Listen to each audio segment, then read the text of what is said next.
자, 안녕하십니까. 오늘은 전상국 작가의 달평시의 두 번째 죽음이라고 하는 작품에 대해서 해설을 해보도록 하겠습니다. 자, 제목부터 좀 의미심장하죠. 달평시의 두 번째 죽음? 사람이 두 번 죽을 수가 있나? 이 정도의 의문을 좀 가진 상태로 사실은 지문에 들어가셔야 여러분들 국어 성적을 잘 받을 수 있다는 말씀 드리고요. 아무 의미 없이 혹은 아무 문제의식 없이 그냥 단순하게 글을 읽는 연습이 아니라 정말 글을 주체적으로 읽고 능동적으로 해석하려고 하는 그 마음가짐과 애티튜드가 생각보다 중요하거든요. 그런 이야기를 먼저 드리도록 하겠습니다. 자, 먼저 문학이기 때문에 보기를 먼저 보셔야 되는 거고요. 그죠? 그래서 보기를 꼭 읽어보시고 그 다음에 들어갔어야 됩니다. 근데 보기 부분이요, 사실은 요번 시험에서는 요 앞부분 줄거리하고 거의 겹칩니다. 거의 겹치기 때문에 여러분들이 사실 요 앞부분 줄거리 읽을 때 되게 중요해요. 요 되게 중요하거든요. 요거는 이제 작가가 쓴 게 아니라 출제자들이 쓴 부분이잖아요. 그러니까 정보를 이걸 제공하지 않았을 때 전체 이 주제, 전체 이 맥락, 이 전체 소설을 관통할 만한, 이해할 만한 그런 것들이 어려울 것이라고 판단했기 때문에 주는 부분인 거거든요. 그럼 달리 말하면 우리가 이 소설을 읽는 독자가 아니잖아요. 이 문제를 푸는 수험생 입장에서는 이 부분에서 뽑아낼 수 있는 정보는 모두 다 추출해내야 하는 것이 정상입니다. 자, 요번 작품 같은 경우에는 우선 어렵지 않았어요. 그죠? 별로 어려운 게 없어서 선생님이 그냥 설명해줘야 되겠다 하는 것들만 이렇게 색깔을 먼저 칠해서 가져왔습니다. 그래서 이 부분 위주로 좀 짧게 오늘은 수업을 마무리하고, 하는 것으로 하겠습니다. 자, 먼저 요 중략 부분이죠. 중략 부분에서는 여러분들이 꼭 체크하셨어야 되는 부분이 바로 이 첫 번째 죽음이라는 단어입니다. 여기에 눈이 확 들어왔어야 돼요. 왜요? 제목에서 두 번째 죽음이라 했거든. 그러면 지금 첫 번째 죽음과 두 번째 죽음을 어떤 계기를 가지고서 어떤 순간을 가지고서 전후를 나누겠다는 의도거든요. 그 뜻을 여러분들이 이해하셔야 됩니다. 첫 번째 죽음과 두 번째 죽음의 순간이 언제, 계기가 무엇으로 일어나는 것인가라는 걸, 물론 이 소설을 다 읽고 나면 이게 무슨 말인지 알죠, 선생님이 하는 지금 이야기가. 근데 읽기 전부터 이미 이런 문제의식을 가지고 들어간 학생들이 있습니다. 그런 학생들은 어떻게 그게 가능했을까요? 우선 이 첫 번째 죽음이라는 단어 자체도 매우 의미심장하지만 우리 제목에서 한번 확인을 했었잖아요. 두 번째 죽음이라고요?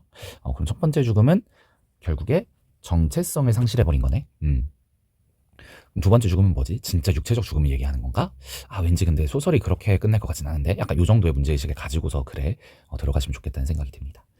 자, 그 다음에 이제 어쩐 일인지 여기에다가 선생님이 밑줄을 그어 놓으셨어요.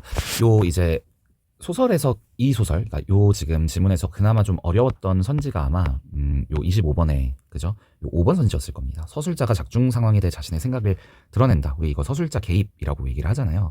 근데 고전 소설에서는 이제 서술자 개입이 많이 등장하기 때문에 좀 쉽게 찾을 수 있죠.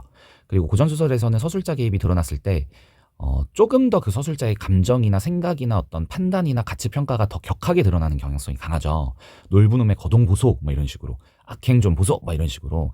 근데 현대소설에서는요, 서술자 개입이 조금 은밀하게 드러나는 경향성이 있습니다. 그러니까 고전 소설에서는 서술자 개입이 거의 드러나죠. 서술자 개입이랑 이제 편집자적 논평을 구분하냐 하는 문제들도 있기는 한데요. 그러니까 편집자적 논평은 좀 더 강하게 그 등장 인물에 대한 평가를 서술자가 내리는 거거든요. 그리고 서술자 개입은 그 정도는 아니고 그냥 소설 속에 약간 서술자가 조금씩 터치를 덧입히는 약간 그 정도의 느낌인 것인데, 서술자 개입이 더 큰 개념이고 그 안에 이제 편집자적 논평이 있다, 이렇게 보시면 됩니다. 근데 이제 요 서술자 개입이 어디 있었는지 선생님 너무 찾기가 어려웠어요 하는 학생들 있을 것 같아요. 그래서 선생님이 세 가지 근거 가져왔습니다. 그 첫 번째가 바로 여기였어요. 어쩐 일인지 여기에 서술자의 감정, 생각, 판단이 들어가 있다고 보는 겁니다. 왜 그렇지? 왜 미담 그 달평 씨의 그 관심이 사라져가고 있지, 멀어져가고 있지? 그 이유를 모르겠나, 어쩐 일인지라고 서술자의 감정이 들어가 있다고 보는 거예요. 요게 첫 번째 포인트였고요. 그 다음에 두 번째 포인트가 여기에요. 날샌 원수 없고 밤지난 은혜 없다고 세상 사람들은 모든 걸 너무나 쉽게 잊었다. 여기에서는 서술자의 어떤 감정, 어떤 가치관이 개입되어 있는 거냐면, 세상 사람들 역시 너무 빨리 잊어. 날샌 원수도 없고 밤지난 은혜 없어. 원수와 은혜 이런 것들을 너무 빨리 잊어 라고 하는 그 세상 사람들의 어떤 그 자극적인 정보에만 몰두하고 급하게 다시 그 관심이 식어버리는 냄비근성이라고 하죠. 그런 부분들에 대한 판단이 들어있다고 보는 겁니다. 그러니까 서술자 개입이 현대소설에 나왔을 때는 이렇게 은은하게 드러나서 참 어려워요. 요 1번하고 2번 포인트는요, 그 모의고사에서 그렇게 봤고요. 요거 찾는 건 조금 어려울 수 있는데, 이제 세 번째, 마지막 세 번째가 어디냐면, 어디 있죠?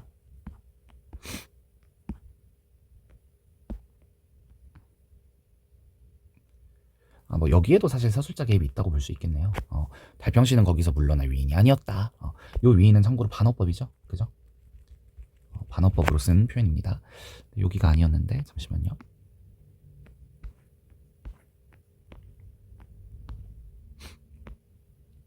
여기 있네요. 그것은 정말 대형 폭탄이었다. 여기가 서술자 개입이 가장 강하게 드러나는 부분이에요. 이거 완전 서술자 판단이잖아요. 그것은 정말 내가 생각해도 진짜 대형 폭탄이었어. 이렇게 얘기한 거거든요. 어쩌면 달평씨가 가진 마지막 카드였을 것이다. 여기 어쩌면에서도 사실은 서술자 개입이 좀 드러납니다. 그래서 이 정도가 근거 부분이었다는 거 말씀을 드리도록 하겠습니다. 다시 앞으로 넘어와서요. 자, 미담 요거는 이제 단어 한번 가져가자 하는 의미로 가져왔어요. 뭐 대부분 알고 있겠지만 모르는 학생들은 가져가십시오. 미담은 아름다운 이야기 라는 뜻이죠. 반대말은 뭐 악담 정도가 되겠죠. 악담을 퍼붓다 이런 나쁜 얘기를 하는 거고, 미담은 이제 보통 선행과 관련된, 선행, 착한 행동과 관련된 이야기를 우리가 미담이라고 얘기를 합니다. 그 다음에 공포를 끼얹었다. 이 부분들. 자, 지금 공포를 느끼고 있는 사람들은 주어가 누구냐? 사람들이죠. 근데 처음에는 어때요? 꾸벅꾸벅 졸아요. 강단에서 별로 이 달평씨의 이야기가요 관심이 없습니다. 그런데 듣기에 끔찍한 지난날 자기의 악행을 이야기하자 공포를 느끼면서, 그죠? 머리를 쳐들게 됩니다. 꾸벅꾸벅 졸다가 관심이 생긴 거죠. 그러면서 참회하죠. 회개를 합니다. 눈물을 흘리죠. 그러면서 이런 이야기를 하면서 막 사람들 앞에 감동을 팔고 눈물을 팔고 있습니다. 그러자 공포심에서 어때요? 감정이 바뀌죠. 변화합니다. 처음에는 공포를 느끼지만 요 무대에 무대를 보고 있는 요 관중들, 청중들의 어떤 마음이 확 변하는 겁니다. 졸다가 관심이 없는 거죠. 공포를 느꼈다가 마지막에는 와 박수를 치게 되는 거죠. 요 부분이 이제 좀 요 청중들의 감정이 이렇게 슉슉 변하는 부분이기 때문에, 이렇게 뭔가 소설을 읽을 때 여러분 변화되는 부분 되게 중요하거든요. 비포 애프터가 달라지는 부분이 있으면 뭔가 계기가 있고 어떤 순간의 계기가 있는 거잖아요. 그걸 전후로 나눠서 끊어서 읽어주는 연습들 좀 해주면 좋을 것 같다는 말씀을 드립니다. 여기에서 그늘 좀 잘 가져가셨어야 되죠. 그제야 아들 딸들도 모르고 있었어요. 그런데 어머니의 얼굴에 이 그늘이 있다는 것을 인지하게 됩니다. 여기서 어머니의 근심, 걱정 이런 것들을 읽어내셔야 되는 거고요. 그 다음에 전과는 달리, 이것도 여러분 대비잖아요. 대비. 그러면은 어떤 순간을 계기로 before, 즉 전에는 어땠어요? 남편이 밖에서 한 말을 부정하지 않았습니다. 근데 이제는 어때요? 남편의 말을 부정하는 거죠. 후죠, 후. 그래서 전과는 달리 이런 표현들이 대비를 시킬 거야, 대비가 이루어질 거야 라고 하는 것에 대해서 힌트를 주는 표지어가, 강력한 표지어가 되거든요. 이런 부분들 꼭 놓치지 말고 읽어주시기를 당부드립니다.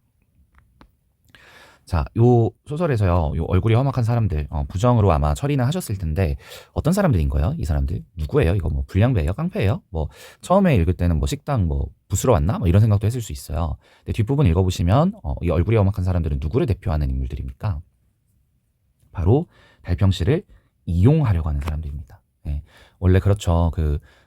덱스 이런 일반인들이었다가 이제 갑자기 유명해지는, 유명 인사가 돼버리면은 그 인스타 같은 걸로 연락이 그렇게 온대요.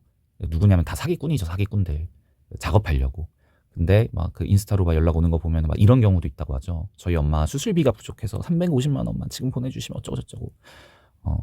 이용하려는 사람들이 꼭 붙습니다. 성공한 사람들 옆에는. 그렇게 읽어주셨어야 되는 부분이었고요. 그 사람들의 결과로 어떤 게 생겨요? 요 감투가 생기죠. 감투. 네. 요 감투 뭘 상징할까요? 이거는 달평씨의 허위의식을 보여주는 아주 대표적인 상징물입니다. 네. 감투라는 게 뭐예요? 중요하지도 않은 거죠. 그죠? 그리고 심지어 그 사람들이 만든 거, 그러니까 갑자기 급조된 거라는 거예요. 그죠? 그러면서 이 감투 씌워준 거에 이 달평씨는 헤헤 벌쭉 기뻐하는 거죠. 바로 허위의식입니다. 네. 여러분들 허위의식이라는 단어가 뭔지 아세요? 허위의식은 우선 첫 번째로는 이 가짜라는 거죠. 실질적인 게 아니라는 거죠. 그 다음에 이거는 뭐야? 위선이라는 거예요. 위선.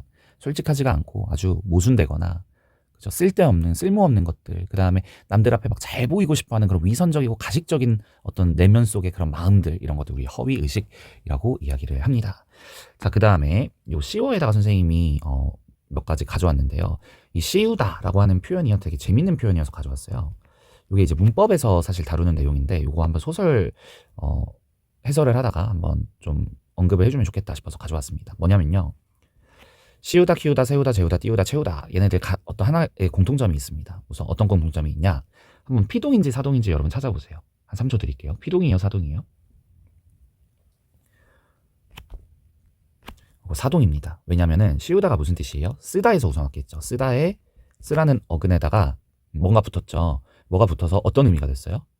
쓰게 만들다 이런 의미가 됐죠. 키우다도 마찬가지죠. 크게 만들다 이런 의미죠. 세우다도 서게 만들다죠. 그래서 얘는 쓰다에서 왔고 크다에서 왔고 얘는 서다에서 왔고 자다에서 왔고 띄우다는 뜨다에서 왔겠죠. 뜨게 만들어주는 게 띄워주는 거죠. 채우다는 차다에서 왔겠죠. 차게 그러니까 비풀하게 만들어주는 걸 채운다라고 얘기하죠. 근데 얘네들이 왜 특이하냐면 자 우리 사동을 만들 때 보통 이희리기 우구추라는 전미사를 붙이잖아요. 그러면 원래는 이를 붙이면 쓰이다 하면 되거든요. 감투를 쓰이다. 근데 이상하죠. 감투를 쓰이다라는 말은 쓰지 않죠. 감투를 씌우다라고 얘기하거든요. 이 씌우다가 뭐냐면요. 이 시가 바로 쓰에다가 뭐가 합쳐졌냐면 요 이가 합쳐진 거예요. 쓰랑 이가 합쳐져서 시가 됐고요. 왜냐면 요 초성의 이는 없어지잖아요. 원래 없어지면서 쓰에다가 이가 합쳐져서 쓰이가 된 거죠. 말하자면 그죠? 그 다음에 이 우도 붙은 거예요. 그래서 이에다가 또 뭐가 붙었냐? 우까지 붙은 겁니다. 그 다음에 더하기 마지막 다. 그래서 쓰이우다예요. 쓰이우다. 그게 시우다가 된 거거든요. 이걸 왜 가르쳐 주냐면 선생님 그러면 이렇게 사동전미사 이랑 우 두 개가 동시에 붙었네요. 맞습니다. 그거 가르쳐 주고 싶어요. 그 우리 뭐라고 하냐면 이중사동이라고 하거든요. 이중사동을 써야 되는 애들이 꼭 있어요. 꼭 이중사동을 써야 되는 애들이 있고 이중사동은 그래서 비문으로 보지 않아요. 학교 문법에서. 근데 우리 뭐는 비문으로 봐요? 이중? 피동은 비문으로 보죠? 이건 비문이 맞아요. 뭐 예를 들면은 뭐라고 해볼까? 뭐 전시 되어지다 이런 거 있잖아. 되어지다. 이러면 되랑 지가 둘 다 피동이죠. 그 다음에 쉽게 씌어진 시 이거는 피동이기 때문에 쉽게 쓰인 시 이렇게 해야지 맞는 거죠. 쓰이다에 이만 합쳐주면 되는 겁니다. 이중피동은 비문인 반면에 이런 이중사동은 비문으로 보지 않는다. 이런 말씀 드리고요. 그다음 두 번째 포인트로 요 이가 이렇게 붙었잖아요. 그럼 원래 이 은은 단모음이고 이 이도 단모음이죠. 근데 단모음 두 개가 합쳐져서 의라는 이중모음이 됐죠. 이중모음. 그래서 요 이중모음은 뭐예요? 이중모음은 단모음에다가 단모음이 합쳐지는 거죠. 그죠? 그래서 단모음 두 개가 이렇게 이중모음으로 합쳐질 때는 하나가 반모음 화가 된다. 이런 얘기합니다. 하나가 반모음 화가 되어서 반모음처럼 변하면서 단모음 하나에 반모음 하나가 합쳐져서 이중모음이 되는 이런 것들이 있습니다. 그래서 그런 것들은 이제 초성에 이렇게 이응이 올 때 이런 현상이 일어나더라 하는 거 정리해 주시면 되겠습니다. 자 마지막 세 번째 포인트로요. 선생님 VS 해놨습니다. 얘네들입니다. 얘네들은 뭐냐? 불필요한 사동 표현이에요. 즉 얘네들은 비문에 해당합니다. 얘네들은 쓰면 안 되는 사동 표현이에요. 가동시키다, 공장을 뭐 가동시키다, 기계를 가동시키다 하면 안 되고요. 그냥 가동하다 하면 돼요. 근데 시키다라고 굳이 사동을 쓸 필요 없습니다. 누구를 교육시키다 마찬가지예요. 누구를 교육하다가 맞고요. 금지시키다 아니고 금지하다고요. 소개시키다, 야 소개 좀 시켜줘 아니에요. 소개해줘요. 소개해줘. 개선시키다 아니고 개선하답니다. 네. 이런 애들은 불필요한 사동 표현이라고 해서 이중사동과 다른 개념이니까 다른 개념이죠. 알아두시면 좋겠습니다. 자 다음으로요. 나폴레옹처럼 이거 직유법이죠. 직유법. 그래서 요거 그 18번인가 25번 문제죠. 25번 문제 나왔었기 때문에 가져왔고요. 그 다음에 뭐 요 음성상징어인데 음성상징어가 뭐 시에서는 중요하지만 소설에서는 뭐 중요하지 않은데 왜 이렇게 가져왔나요 하셨을 때 여기서 느껴지는 달평시의 심리 그 다음에 달평시의 내면 세계를 좀 파악하라는 차원에서 가져왔습니다. 왜 이 사람 가슴이라도 쓸어내릴 듯 후 하고 숨을 쉬었어요? 바로 안도감 때문이죠. 그럼 어떤 안도감일까요? 바로 앞에 문장을 보셔야 되죠. 아내가 다행히 말하지 않았어요. 뭘 말하지 않았어요? 사실을 말하지 않았습니다. 그래서 안도감에 숨을 쉬었구나라는 그 심리와 내면 세계를 파악하는 것이 이 문장을 읽을 때 핵심이었다. 그런 말씀을 드리도록 하겠습니다. 그 다음에 돈 쥐어 보냈냐 뭐 이거 물어보잖아요. 여기서 이 돈에 대해서 요 달평씨가 왜 돈을 안 쥐어 보냈어 막 화를 내는데 그거 좀 두 가지 의미로 나눠서 생각해 볼 수 있을 것 같아요. 뭐 첫 번째는 뭐냐면 돈 주는 걸 선행이라고 볼 수도 있어요. 기자들 우리 고생하시는데 나를 위해 이렇게 취재 와주신 이분께 이렇게 돈 드리는 게 또 선행으로서 내가 이게 알려줘야 되니까 정말 우리 기자분들 고생하시니까 내가 이렇게 좀 부족한 형편에 이렇게 저도 드립니다. 뭐 이렇게 선행으로 생각해서 이게 알려졌으면 하는 마음에 했던 걸 수도 있고 아니면 두 번째 의미로는 그냥 말 그대로 로비죠. 로비. 불법 자금 그냥 찔러주는 거죠, 돈을. 그렇게도 해석할 수 있습니다. 근데 이런 것들은 사실 독자가 상상력을 가지고 그냥 읽어내면 되는 부분이고요. 문제에서 묻기는 어렵죠. 근데 만약에 문제에서 물을 거라면 뭐 보기를 통해서 준 거를 만들어 준 다음에 물을 수는 있습니다. 그래서 요 모의고사에서 이제 만약에 여러분들 내신 변형 준비하고 있는 학생들이라면 그 정도 그냥 이렇게 두 가지 의미로 다 읽을 수 있다. 이 정도 그냥 인지만 하고 있으면 좋을 것 같아서 소개를 해드립니다. 그 다음에 처럼 역시 비유 나왔고요. 대들지 않았다. 여기에서 여러분 그러나 대들지 않죠. 그래서 달평씨와 달평씨의 부인이 대비대조되고 있는 거 이해해 주시면 됩니다. 달평씨는 뭐 화를 내죠. 뭐 하는 거야 당신. 근데 부인은 대들지 않고 언제나처럼 조용합니다. 담담함을 유지하려고 하죠. 근데 사실 여기에서 느껴지는 부인의 심리는 뭐예요? 체념하고 포기한 거 느껴지십니까? 네. 그죠? 그 다음에 좀 어려운 말로 감정이 거세돼 버렸다. 왜? 체념과 좌절이 너무 크니까. 그 정도 읽어주시면 좋을 것 같습니다. 그 다음에 오른손이 하는 일을 왼손이 모르게 하라는 말, 이건 뭐예요? 과거에 우리 달평씨가 보여줬던 과거의 신념이죠. 신념이라는 단어 보기에 있었습니다. 어디 있죠? 없네. 왜 없지? 미안해. 중약에 있었나 봐. 여기 신념, 그죠? 과거의 신념, 앞부분 줄거리에 나왔었습니다. 그래서 이 정도 단어 떠올려 줄 수 있으면 좋을 것 같아요. 자, 공박, 요거 단어 가져갑시다. 어휘 가져가야 돼요. 무슨 뜻이냐면 공격하고 논박하는 거예요. 논박. 논박이 뭐예요? 논리적으로 공격하고 증명하는데 반박하면서 논리적으로 공격하는 걸 공박한다, 논박한다 이렇게 얘기합니다. 그래서 공박이랑 논박은 유의어가 되겠습니다. 자, 그 다음에 황황이, 요거는요 황망이라고 하는 단어로도 많이 쓰이죠. 황황이, 황망이. 얘는요 급하게, 매우 바쁘게 이런 뜻이에요. 알아두십시다. 어휘 가져가 주시고요. 그래서 이렇게 황망이 가버리셔서 어떡합니까? 너무 슬프시겠어요? 할 때 황망이를 많이 쓰거든요. 그래서 요즘 현대인들이 이 황망이의 단어를 조금 잘 몰라요. 아니면 황망이의 단어를 다르게 생각하거나 좀 더 확대해서 생각하는 경향이 있습니다. 뭐라고 생각하냐면 마음이 허전하다.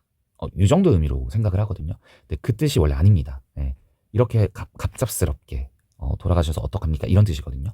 그래서 황망이랑 황황이는 사실 고전소설에서 되게 왕왕 자주자주 많이 나오는 필수어이기 때문에 꼭 알아두시기 바랍니다. 그 다음에 분연하다. 얘도 고전소설에서 진짜 많이 나옵니다. 성을 벌컥 내는 거예요. 분연한 얼굴로 막 책상을 떨치고 일어나다. 이런 식으로 많이 사용되는 표현입니다. 그 다음에 거연하다. 이거는 클 거자를 쓰겠죠. 그래서 매우 크게 부르짖고 일어섭니다. 그래서 마지막으로, 그죠? 오직 마지막으로 딱 하나의 빛. 바로 아내가 화를 벌컥 내면서 전상국시의 달평시의 이 폭주 기관차, 정말 이 가속으로 무너져 내리는, 이 누구도 멈출 수 없는 이 두 번째 죽음으로 달려가는 이 폭주 기관차와 같은 이 움직임을 막아낼 수 있는 마지막 빛이 바로, 그죠? 있었는데 아마 달평시는 그걸 잡지 못했겠죠. 그래서 한번 살려낼 오직 한 가닥의 빛이 바로 여보 이제 그만 좀 하세요 하는 그런 내용이었습니다. 됐죠? 자, 선지들도 넘어가고 싶은데 그래도 선지들을 한번 볼게요. 좀 꼼꼼하게 한번 봅시다. 선지들을 하나하나 보도록 하겠습니다. 1번. 정중들은 힘들어한 적 없죠. 듣고 나서는 박수갈채를 떠나가랴 칩니다. 그죠? 그 다음에 2번. 달평시의 아들, 딸은 어머니의 발언으로 인한 아버지를 이해하게 된 적 없죠. 이해를 못합니다. 그죠? 그 다음에 종업원들은 호소한 적 없고 도움 요청한 적도 없고요. 만약에 그렇다면 종업원들은 이용하려는 거네요. 달평시를. 그죠? 그런 적은 없었습니다. 달평시는 주간기자를 만나 새로운 선행을 알릴 수 있었다. 알렸나요? 알리지 못했죠? 달평시의 부인은 대들지 않았다. 그죠? 27번. 그래서 요 5번이 이제 답이 되는 이유는 요 대비를 읽어낼 수 있냐. 그런 것들을 묻고 싶은 거예요. 요 출제위원들이. 그래서 그렇게 파악해 주시면 되겠고요. 27번에 1번. 인물의 적절한 건 그냥 넘어갑시다. 적절한 건 당연한 얘기들이니까 적절하지 않은 것만 봅시다. 그죠. 요거 조금 헷갈릴 수 있었을 것 같아요. 회장직 감투를 거부하지 않은 것은 불우한 사람들까지도 철저하게 속이려는 요기가 들렸죠. 요기가 갑자기 너무 이상한 애가 들어와 버렸죠. 허위의식을 보여주는 건 맞아요. 그죠? 근데 어떤 허위의식이에요? 이런 감투놀이 하는 거 좋아하는, 뭔가 자리 하나 이렇게 주는 거를 막 좋아하는 그런 거에 대한, 그죠? 관심 받고 싶어 하는 그런 허위의식을 보여주는 거지 불우한 사람을 속인 적은 없습니다. 그죠? 그래서 틀렸다.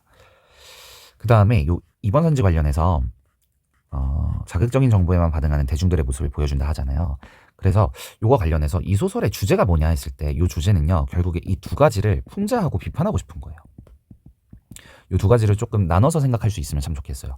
어떤 두 가지를 풍자하고 비판하는 거냐면 첫 번째로 달평씨를 비판하는 거고요. 그 다음에 두 번째로 대중과 언론 매체를 비판하고자 하는 의도가 있음을 여러분들이 구분해서 이 두 가지를 구분해서 생각해 주시면 좋겠어요. 그래서 달평씨 관련해서는 어떤 것들을 풍자하고 비판하는 거냐면 인간이 가질 수 있는 허위 의식이죠. 얼마나 의미 없는 것인가, 그죠?